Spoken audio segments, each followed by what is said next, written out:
अस्सलाम वालेकुम स्टूडेंट्स। आज हमारा रियल एनालिसिस का लेक्चर नंबर 11 है। इसके अंदर हम सीरीज से रिलेटेड कुछ मजीद टेस्ट देखेंगे। प्रीवियस लेक्चर के अंदर भी हमने सीरीज की कन्वर्जेंसी या डाइवर्जेंसी चेक करने के लिए कुछ टेस्ट जो है वो डिस्कस किए थे। आज हम मजीद उसके अलावा भी कुछ टेस्ट देखेंगे। इसके अलावा कुछ इम्पोर्टेंट रिजल्ट्स हैं और लास्ट टॉपिक इस चैप्टर का होगा अल्टरनेटिंग सीरीज। जी स्टार्ट करते हैं आज का लेक्चर। फर्स्ट ऑफ ऑल हमारे पास एक थ्योरम है,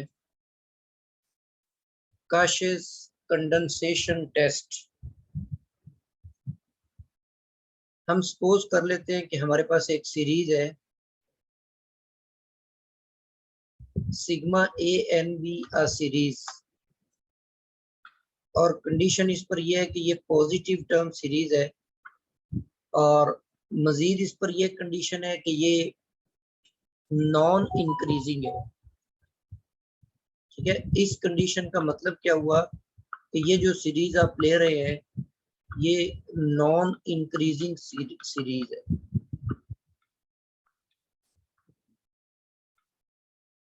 ये जो नीचे एक्सप्रेशन लिखी हुई है उसकी जगह थ्योरम की स्टेटमेंट के अंदर ये नॉन इंक्रीजिंग लिखा हुआ भी पूछा जा सकता है।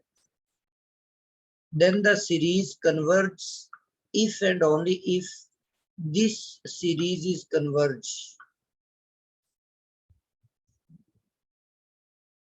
मतलब आपने करना ये है कि जो भी आपको सीरीज दी हुई है, सपोज सीरीज अगर आपको इस फॉर्म में दी हुई है A1 plus A2 plus A3, ये हमारे पास एक गिवन सीरीज है। ये वाली जो गिवन सीरीज है ये उस वक्त कन्वर्जेंट सीरीज होगी अगर इस सीरीज की टर्म्स को इस्तेमाल करते हुए आप एक ऐसी सीरीज बना लें जिसकी फर्स्ट टर्म आपके पास हो 2A2, और n जब आप 2 लेंगे तो ये बन जाएगा 4, और A4, सिमिलरली 3 रखेंगे तो ये बन जाएगा 8, A8। जी इस तरीके से ये जो सीरीज बनेगी, अगर ये वाली सीरीज कन्वर्जेंट होगी तो जो गिवन सीरीज है फिर वो भी कन्वर्जेंट होगी। तो इस थ्योरम को हम काशिस कंडेंसेशन टेस्ट का नाम देते हैं। इसी तरह एक और टेस्ट आपके पास है रावीज टेस्ट। अगर हमारे पास एक सीरीज है और ये सीरीज ऑफ पॉजिटिव टर्म्स है तो फिर हमने करना ये है कि ये वाली लिमिट फाइंड आउट करनी है an divided by an plus 1, इसमें से -1 करेंगे और साथ में n को मल्टीप्लाई भी करवाएंगे। और ये जब हम लिमिट फाइंड आउट करते हैं तो सपोज हमारे पास ये l आ जाती है, तो अगर ये l लेस देन 1 होगा तो फिर सीरीज डाइवर्जेंट होगी, और अगर ये l ग्रेटर देन 1 होगा तो फिर ये सीरीज जो है ये कन्वर्जेंट होगी। इसी तरह तीसरा टेस्ट हमारे पास है लोगार्थमिक टेस्ट। अगर ये हमारे पास एक सीरीज है पॉजिटिव टर्म से की सीरीज है और इस तरीके से हमने एक लिमिट बना ली और इस लिमिट की वैल्यू सपोज हमारे पास l है, तो यहाँ पर भी वही कंडीशन है कि अगर l लेस देन 1 होगा तो फिर ये सीरीज जो है ये डाइवर्जेंट सीरीज होगी, और अगर ये l ग्रेटर देन 1 होगा तो फिर ये सीरीज जो है ये कन्वर्जेंट सीरीज होगी। फर्दर हमारे पास कुछ रिजल्ट्स हैं। फर्स्ट थ्योरम है हमारे पास द सीरीज। ये हमारे पास एक सीरीज गिवन है और ये सीरीज इस तरह से हमने बनाई हुई है कि 1/n raise to power p sign 1/n raise to power q। ये वाली सीरीज उस वक्त कन्वर्जेंट होगी जब n की ये जो पावर p और n की पावर q है, इन दोनों पावर्स को अगर हम सम अप करें तो ये ग्रेटर देन 1 बन जाए। और ये सीरीज डाइवर्जेंट उस वक्त होगी अगर आप इन दोनों को सम अप करें और ये लेस और इक्वल टू 1 आ जाए। इन दोनों का जो सम है वो लेस और इक्वल टू 1 आ जाए। जैसे मिसाल के तौर पर ये सीरीज है। अब यहाँ पर अगर हम इसको उस फॉर्म में लिखेंगे तो स्टार्ट में तो n वाली रकम ही नहीं है, तो इसीलिए आप इसको यूं लिख सकते हैं n रेज़ टू पावर 0 और साइन लिखेंगे और 1/n लिखेंगे। अब यहाँ पर n की पावर 0 है, यहाँ पर n की पावर 1 है, तो जब आप इन दोनों को सम अप करेंगे तो ये इक्वल टू 1 आ जाएगा। इसीलिए ये वाली सीरीज जो है ये डाइवर्जेंट सीरीज है। जबकि इस सेकंड जो एग्जांपल है इसके अंदर p की वैल्यू हमें 0 मिलेगी और जो q की वैल्यू है वो हमें 2 मिल जाएगी। तो जब हम p प्लस q करेंगे तो ये हमारे पास कितना बन जाएगा, 0 प्लस 2 बन जाएगा। तो ये इक्वल टू 2 आएगा, जो कि ग्रेटर देन 1 होने की वजह से ये वाली जो सीरीज है ये कन्वर्जेंट सीरीज है। इसी तरह थर्ड एग्जांपल में n की पावर 1 है, यहाँ पे भी 1 है, तो इन दोनों को भी हम सम अप करेंगे तो ये भी आपके पास ग्रेटर, तो ये इक्वल टू 2 आ जाएगा। तो ये हमारे पास एक आसान सा तरीका मिल गया। इस शक्ल की जितनी भी सीरीज होंगी उनकी हम कन्वर्जेंस जो है वो चेक किए बगैर बता सकते हैं। एक और एग्जांपल मैं यहाँ पे लिख कर बता देता हूँ कि सपोज यहाँ पर हमारे पास एक सीरीज है n रेज़ टू पावर 1/2 है और यहाँ पर sign 1/n raise to power 1/2 है जी। अब यहाँ पर अगर आप इनकी पावर्स को ऐड करेंगे तो 1/2 प्लस 1/2, तो ये इक्वल टू 1 आ जाएगा। ठीक है, इसी वजह से ये आपके पास डाइवर्जेंट सीरीज बनेगी, ये कन्वर्जेंट सीरीज नहीं होगी।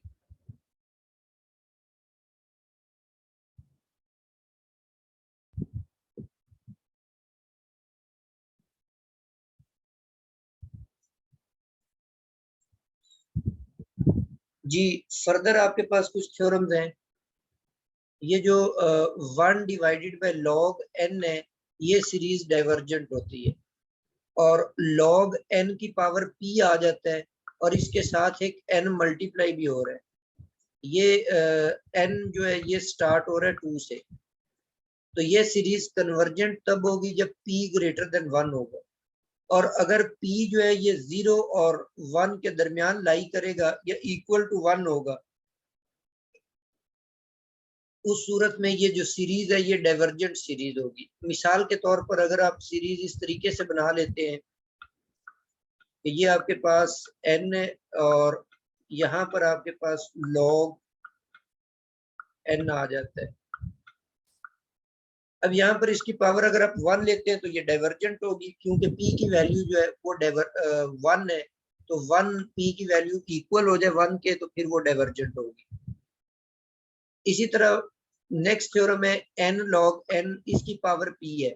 यहाँ पर भी p पर वही कंडीशन है कि p अगर ग्रेटर देन 1 है तो कन्वर्जेंट होगी। अगर p जो है वो 0 और 1 के दरमियान लाई करता है या इक्वल टू 1 है तो उस सूरत में ये डाइवर्जेंट सीरीज होगी।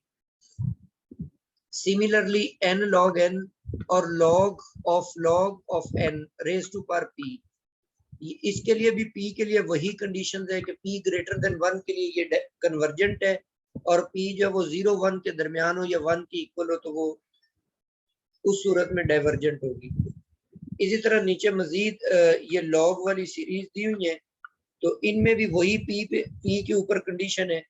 अब इनसे मिलती जुलती आपको कोई भी सीरीज पूछ ली जाए और p की एक स्पेसिफिक वैल्यू पुट कर दी जाए, मतलब p की वैल्यू 2 ले ली जाए, 3 ले ली जाए, तो ये आपने जनरल रिजल्ट याद रखने हैं। और p की जो वैल्यूज है कन्वर्जेंसी वाली भी और डाइवर्जेंसी वाली भी, ये भी याद रखनी है। तो इजीली आप बता सकते हैं उसको चेक किए बगैर कि वो सीरीज जो है वो कन्वर्जेंट है या डाइवर्जेंट सीरीज है।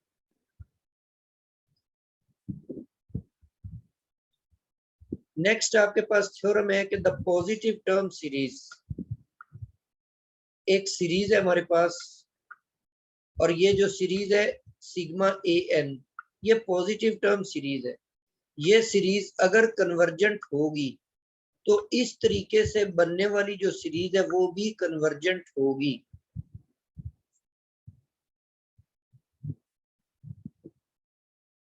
इसी तरह अगर ये एक पॉजिटिव टर्म सीरीज है तो इसके स्केयर से बनने वाली जो सीरीज होगी वो भी कन्वर्जेंट होगी, और इसी तरह इसके A N divided by 1 plus A N से बनने वाली जो सीरीज है वो भी कन्वर्जेंट होगी।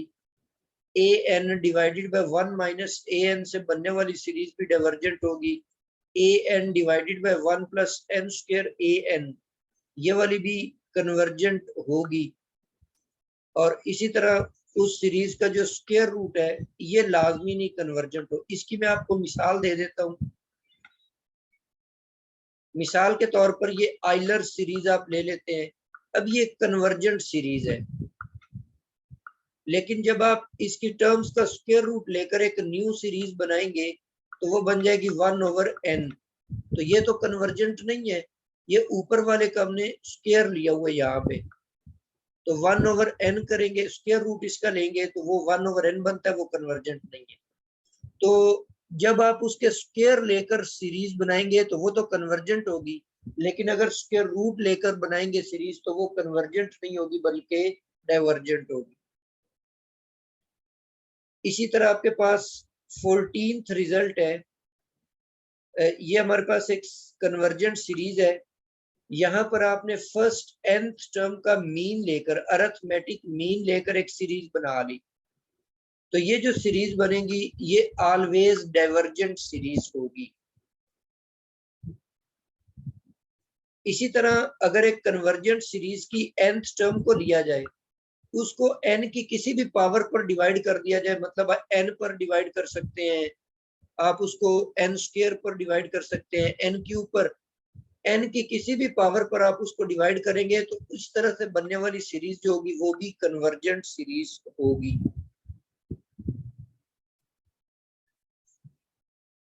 जी नेक्स्ट आपके पास लास्ट टाइप है सीरीज की, alternating series. A series with terms alternatively positive and negative, मतलब एक रकम पॉजिटिव आ जाती है, दूसरी रकम नेगेटिव, फिर पॉजिटिव, फिर नेगेटिव। तो इस तरह से बनने वाली जो सीरीज होती है उसको अल्टरनेटिंग सीरीज का नाम देते हैं। जनरली आप इसको यूं लिखेंगे कि -1n और साथ में an। यहाँ पर an के ऊपर कंडीशन है कि ये खुद पॉजिटिव है, लेकिन यहाँ पर जो -1n आया हुआ है इसकी वजह से n की वैल्यू फर्स्ट लेंगे तो ये -a1 बन जाएगा, 2 लेंगे तो वो पॉजिटिव हो जाएगी, 3 लेंगे तो फिर नेगेटिव। तो इस तरीके से बनने वाली जो सीरीज होती है इसको हम अल्टरनेटिंग सीरीज का नाम देते हैं। कोई भी सीरीज आप बना सकते हैं इस तरीके की। अच्छा, इसकी कन्वर्जेंसी चेक करने के लिए जो हम टेस्ट इस्तेमाल करते हैं इसको अल्टरनेटिंग सीरीज टेस्ट का नाम देते हैं। और तरीकेकार इसका ये होगा कि मिसाल के तौर पर ये आपके पास एक अल्टरनेटिंग सीरीज है। ये सीरीज उस वक्त कन्वर्जेंट होगी अगर ये दो कंडीशंस फॉलो करेंगी। इसमें आपने करना ये है कि ये जो नेगेटिव साथ लिखा हुआ है या पॉजिटिव ये नहीं लेना आपने, जस्ट ये वाली टर्म्स लेनी है ए एन, और इनसे बनने वाला जो सीक्वेंस होगा वो डिक्रीजिंग सीक्वेंस होना चाहिए। मतलब नॉन इंक्रीजिंग का मतलब है वो इंक्रीजिंग ना हो बल्कि डिक्रीजिंग सीक्वेंस हो सकता है, या उसकी टर्म्स इक्वल हो सकती हैं, और उसकी nth टर्म जो है वो 0 को अप्रोच कर रही हो। अगर ये दो कंडीशंस फॉलो कर जाती हैं तो ये जो अल्टरनेटिंग सीरीज है वो कन्वर्जेंट सीरीज होगी। एक इसकी एग्जांपल हम देखते हैं। जैसे मिसाल के तौर पे ये एक सीरीज हमें दी हुई है, अल्टरनेटिंग सीरीज है, इसकी कन्वर्जेंसी चेक करनी है। अब इसमें से ये जो नेगेटिव की पावर वाली रकम है इसको अगर हम खत्म कर दें तो यहाँ पर हमें ए एन की वैल्यू मिलेगी 1/n, और ये एक नॉन इंक्रीजिंग है, मतलब डिक्रीजिंग है। इसकी टर्म्स बनाए ना तो a1 1 आ जाएगा, a2 1/2 होगा, और a3 जो है वो 1/3 आ जाएगा। इसी तरह a4 आपके पास 1/4 आएगा। तो ये इसकी टर्म्स जो है वो डिक्रीज होती जा रही है, इंक्रीज नहीं हो रही। तो ये एक नॉन इंक्रीजिंग सीक्वेंस है, पहली कंडीशन फुलफिल हो गई। फिर हम इसके nth टर्म की लिमिट लेते हैं तो वो 0 को अप्रोच कर जाती है। तो ये अल्टरनेटिंग सीरीज टेस्ट को यूज करते हुए ये सीरीज आपके पास कन्वर्जेंट सीरीज है। अच्छा, आपको याद होगा कि 1/n जो थी हार्मोनिक सीरीज जिसको हमने कहा, ये डाइवर्जेंट होती है। लेकिन इसके साथ अगर हम अल्टरनेटिंग सीरीज बना लेते हैं -1n और डिवाइडेड बाय n, तो ये डाइवर्जेंट है हार्मोनिक। लेकिन इससे बनने वाली जो अल्टरनेटिंग सीरीज है ये आपके पास कन्वर्जेंट सीरीज है। नेक्स्ट आपके पास है एब्सोल्युटली कन्वर्जेंट सीरीज। एक सीरीज को आप कहेंगे कि वो कन्वर्ज कर रही है एब्सोल्युटली अगर उसकी टर्म्स की एब्सोल्यूट वैल्यूज लेकर एक सीरीज बनाई जाए और वो सीरीज जो है वो कन्वर्जेंट सीरीज हो। मिसाल के तौर पे अगर हम ये वाली सीरीज ले लेते हैं, अब ये सीरीज एब्सोल्युटली कन्वर्जेंट है।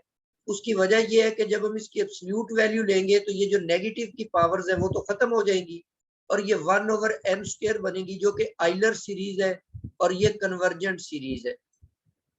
तो इसका मतलब है कि ये जो गिवन सीरीज आपको दी हुई है ये एब्सोल्युटली कन्वर्जेंट सीरीज है, क्योंकि हमने जब इसकी एब्सोल्यूट सीरीज बनाई तो वो एब्सोल्यूट सीरीज जो थी वो कन्वर्ज कर रही थी, इसलिए ये गिवन सीरीज जो है ये एब्सोल्युटली कन्वर्जेंट होगी।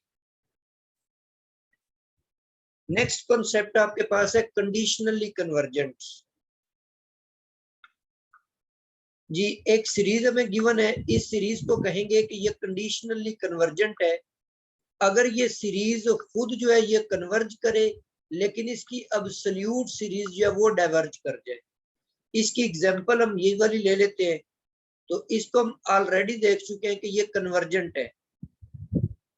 लेकिन जब हम इसकी एब्सोल्यूट सीरीज बनाएंगे तो वो तो हार्मोनिक सीरीज बन जाएगी और हार्मोनिक जो है वो डाइवर्जेंट सीरीज होती है। यहाँ पर एक और थ्योरम है कि an absolutely convergent series is convergent. ये वेरी हेल्पफुल हमारे लिए थ्योरम है और वेरी यूजफुल है। कैसे यूजफुल है? क्योंकि हमने जो पीछे जितने भी टेस्ट पढ़े हैं वो पॉजिटिव टर्म सीरीज के लिए, ratio test, root test, basic comparison test, limit comparison test, वो सारे जो है वो पॉजिटिव टर्म सीरीज के लिए। अब यहाँ पर इस थ्योरम ने हमारे लिए आसानी पैदा कर दी कि जो भी आपको अल्टरनेटिंग सीरीज दी हुई है आपने उसकी एब्सोल्यूट सीरीज बनानी है और एब्सोल्यूट सीरीज में सारी की सारी जो टर्म्स होंगी वो पॉजिटिव बन जाएंगी। तो इसका मतलब है कि प्रीवियस जितने भी आपने टेस्ट पढ़े हुए हैं वो सारे तब आप उसके ऊपर यूज कर लेंगे। अगर वो उनके तहत एब्सोल्युटली कन्वर्जेंट हो जाती है फिर वो इटसेल्फ भी कन्वर्जेंट होगी। लेकिन इसका जो कन्वर्स है वो आपके पास ट्रू नहीं है कि हर कन्वर्जेंट सीरीज जो होती है वो एब्सोल्युटली कन्वर्जेंट नहीं होती। एग्जाम्पल आपके पास ऊपर वाली मौजूद है, ये कन्वर्जेंट है लेकिन जब हम इसकी एब्सोल्यूट वैल्यू लेते हैं तो एब्सोल्यूट वैल्यू लेने से वो डाइवर्जेंट होती है, वो कन्वर्जेंट नहीं होती।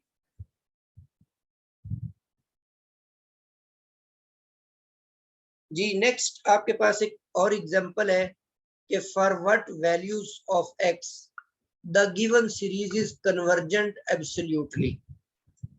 अब एब्सोल्युटली चेक करने के लिए हम इसकी एब्सोल्यूट वैल्यू ले लेते हैं और उस पर रेशो टेस्ट अप्लाई कर देते हैं। जी, रेशो टेस्ट अप्लाई करते हुए इसकी जो लिमिट थी वो आपके पास निकल आई ये वाली।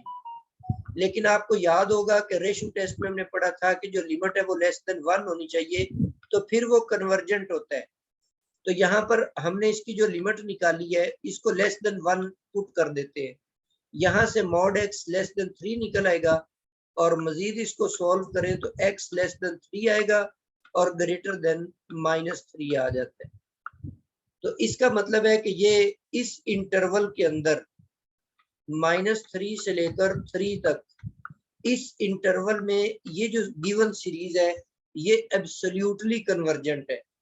क्योंकि ये यहाँ पर एब्सोल्युटली कन्वर्जेंट है इसलिए इस इंटरवल के अंदर ये कन्वर्जेंट भी है। अब यहाँ पर अगर हम इसको मजीद आगे देखें कंडीशनली कन्वर्जेंट या डाइवर्जेंट कहाँ पर है, तो डाइवर्जेंट के लिए आप इसको देखेंगे कि एल जो है इसको आप ग्रेटर देन 1 पुट कर दें, तो जो आउटसाइड वाला इंटरवल है माइनस इंफिनिटी से लेकर -3 तक, इसके अंदर यूनियन आगे 3 से लेकर पॉजिटिव इंफिनिटी तक, इस इंटरवल में ये सीरीज डाइवर्जेंट होगी। तो इसी तरीके की कोई भी सीरीज आपको देकर ये पूछा जा सकता है कि ये किस इंटरवल में कन्वर्जेंट है और किसके अंदर ये डाइवर्जेंट है।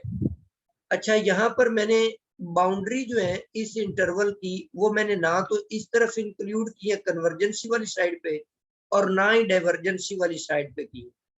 तो उसके लिए आप ऐसा कर लें कि इसी सीरीज के अंदर एक दफा x की वैल्यू 3 पुट कर दें।